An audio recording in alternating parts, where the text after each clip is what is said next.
right, so what exactly is this?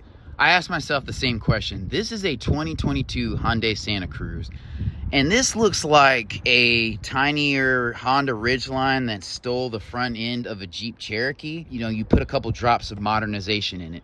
So this is actually a good looking vehicle. It looks sporty, it looks cool. So I just wanted to take a look at it because I didn't really realize what it was, but I kind of feel like it seats four. You have a rack on the top for your canoes or your kayaks, or you know, whatever else you want to put on the top, like some storage. And it looks like you could be good to go. Like if you were going on a little beach trip or something like that, a little camping trip, this will be a dope vehicle. Looks good. Like the front end is busy, but I don't think it looks bad at all. So I wanted to take a look at it. I like the creases in the hood. It doesn't look as plain Jane as this Ranger, but it's a Hyundai, so you know it comes with those questions. But I kind of like how you have some edges and some shape on the side view mirror, and you have a indicator right here, and then you don't here. So I wonder if this vehicle could be a replacement for this if you were looking into this. This vehicle does scream versatility if it can hold up. Along with looking super versatile, this vehicle has a 2.5 liter turbocharged engine. So it puts out 281 pound-feet of torque and 311 horsepower, and it's mated to a dual clutch automatic. It's an 8-speed.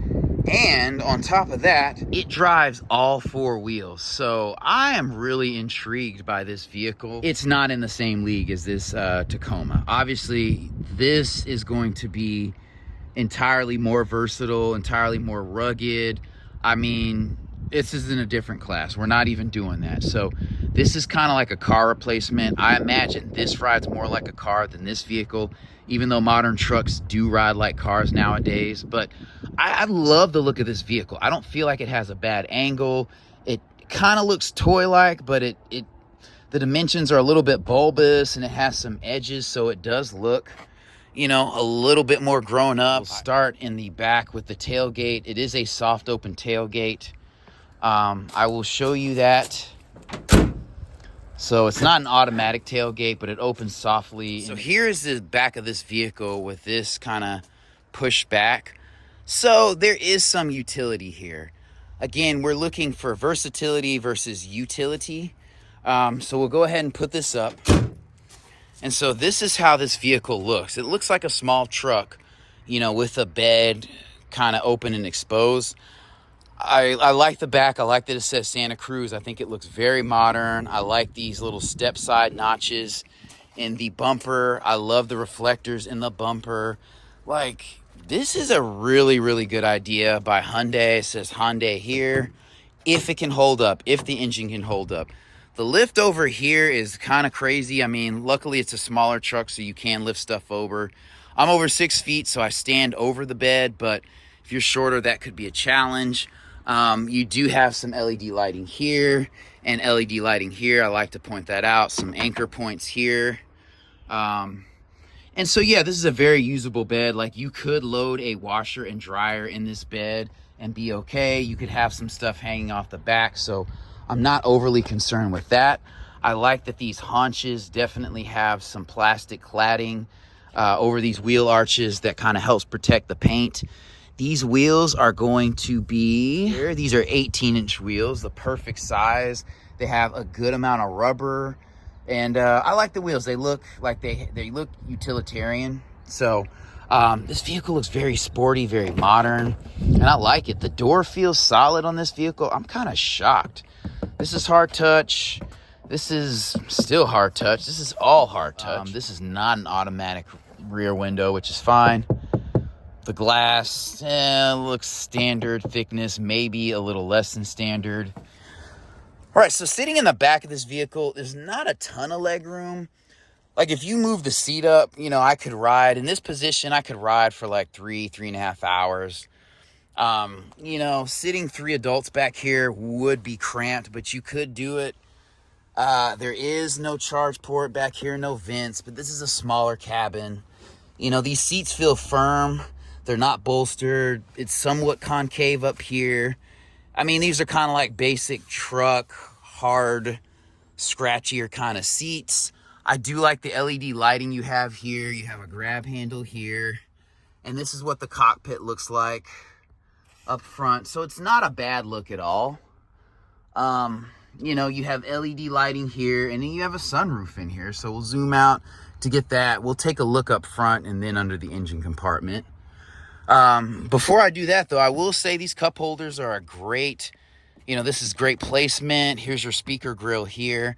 So, I mean, again, if this vehicle lasts, it's a win, honestly. And here's a white one. We'll take a look at this interior. You have the same thing going on in here. So, yep. I just wanted to check.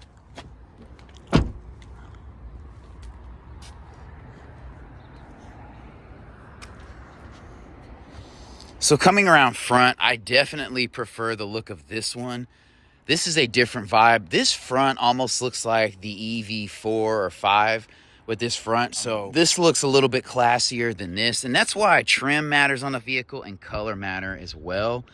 That actually looks like a cheaper vehicle, honestly. Like this one, if you told me this was like an electric hybrid or a plug-in hybrid or something like that, I would believe you.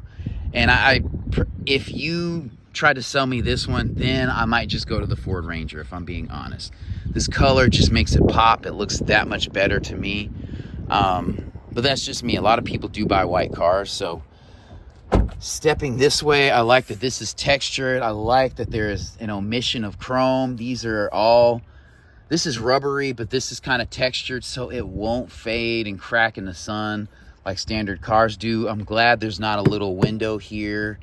And I love this rack. Again, if you have kayaks, canoes, you like to do stuff like that, surfboards, stuff like that, you know, storage rack, it's great utility in this rack and it's built in. I love that. These doors open wide. This front door has some hard touch. I like this strip here. I wish they would have included something like this in the back seat, but that's okay. This is hard. This is hard. Soft touch here. You have automatic front windows with the dual stage push here. This is soft touch. You know, again, this is not a luxury vehicle, but you have automatic seats or electric seating, so I like that. We'll hop in and I just want to check this. So this seat is not electric. So I like the interior of this vehicle, if I'm being honest. I mean, it looks good. It looks really good to me. You have a paddle, which is apropos for the amount of power you have here. I feel like you're sitting up. I feel like you can surprise some people on this in this vehicle. You have lane keep assist. You have, obviously, you have Bluetooth. Your stock here for your headlights is right there. You have an all digital display. I like how this is recessed into the dash. I'm not complaining about that. That's a good size screen. Again, we're not in a luxury car. You're not always going to have a 20-inch display here. I like the placement of the vents. They're high. They're going to blow on your face, your neck. If I'm wearing a collared shirt or just a shirt with a collar in general, that hits me at the right place. Hitting me in the chest is okay, but I like higher placement. Love the hazard placement here. The buttonry is nice. I mean, these are capacitive. I'm not a huge fan of this, but you do have some manual controls here. I wish there was some USB-C action going on here. You do have Qi wireless charging down here, so I like that. So this interior, the seats feel firm, but they feel comfortable. I could ride in these for a long time. I kind of wish they were a little bit darker. Maybe they had like an inlay of something, some kind of faux suede, Alcantara. You do have heated seats here, so that's kind of cool. To open this guy, you don't have any charge ports in here, so that kind of feels economy given the drivetrain and the fact that I have heated seats. So that's kind of a miss. I wish this was a smaller or, you know, little notch here, or if it was just buttons, that would be great. You do have a locker on this vehicle, so that's interesting. Hill descent, you have an electronic parking brake, which should be accompanied by USB-C charge ports, but that's okay. You have push button start and your windshield wiper stock here. I am really curious as to how good this vehicle is. It's a really small vehicle, so this vent is going to have some interference from the steering wheel, but that's okay. And you're not going to be able to see much out the back. You do have a sliding little window there, which is dope. You have some defrost there. Again, LED lighting here. Your sunroof is here. I love that this is blacked out. It doesn't feel cheap. It feels quality. Your mirror here is larger. Wow, I like that. And you have a little light here. It's a soft LED yellow. You know, very well done. I just have questions about the interior kind of holding up a little bit. I think it'll be fine, but then especially the engine in this vehicle. So, I mean, you have Hyundai putting out some good small SUVs, good mid-size SUVs. They're doing Hyundai Genesis. They're putting their foot out in a lot of places. One other thing I'll mention before we look under the hood is that there is a small step up into this vehicle. I'm over 6 feet, and I overlook that sometimes. I mean, I don't have knee or back issues, so it could be a challenge for some people if it's their daily getting in and out, but I don't think that it will be too much. You don't have a running board because it's a small truck. They tend to not have those, but we'll take a look under this hood. I want to see what this engine is looking like. So, this thing is heavy, and it does not have hydraulic hood lifts. That's okay. Here's your 2.5-liter turbocharged engine. This is the question mark here. I mean, it has an 8-speed dual clutch. Like, what did they even make this vehicle for? Like, this is crazy to me. Like, I don't know. I would have been fine with a 2.5-liter, 190 horsepower. That's good power. Obviously, you can pull some stuff with this engine. Your battery's there. Your air box is down there. You can probably change your spark plugs from underneath that cap or that cover. All your fluids are accessible. You close this door. The paint is a matte color, which is fine. I prefer it to be metallic, but that's okay. I'm a little bit blown away by this vehicle. I think it's worth a look. I like the haunches here. It kind of reminds me of the little Blazer. If you put a Chevy badge on this, I might believe you a little bit, but yeah, I'm kind of all over the place with this, but the jury's out on this. I would love to see how this drives. So comment below if you know someone with this vehicle and kind of their experience with the drivetrain and the quality of the vehicle as the years have gone. So again, this is not like these other trucks. I mean, this is edgy. It has turn signal indicators. The front end looks like a nice SUV. It looks like the Tucson, but it looks masculine. And yeah, it checks all the boxes. An all around great looking vehicle.